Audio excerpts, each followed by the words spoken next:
இல்லையா? நார்மலாக நம்ம கோவிலுக்கு போகும்போதுனா எப்படி போவோம்? வண்டியை ஒரு இடத்துல நிறுத்திட்டு கோவிலுக்கு போவோம். இவர் அந்நியார் அல்லவா, போய் கோபுரத்துக்கு பக்கத்துலேயே போய் கார் நிறுத்திட்டாங்க. இதான் கோபுரம்னா இங்கே போய் நிறுத்திட்டாங்க. எல்லாருக்கும் முன்னாடி போயிட்டாங்க, போய் நிறுத்திட்டாங்க.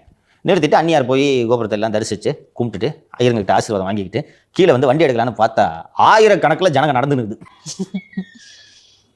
பார்க்கிங்கில் நீங்கள் அங்கே விட்டுருந்தீங்கன்னா நடந்து நவுத்திட்டு போயிருந்துருக்கலாம். கோபுரத்துக்கு பக்கத்தில் அண்ணியை நடக்க வைக்கக்கூடாதுன்னு பக்கத்துலேயே விட்டாங்க.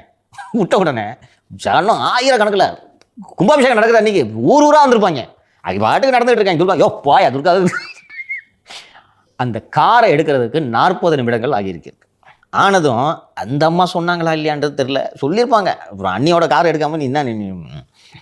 அண்ட் அந்த DSP Krishnan and special branch inspector, special பிரான்ச்னா சிடியில் தான் இந்த வேலையெல்லாம் லைசன் வேலையெல்லாம் பார்ப்பாங்க.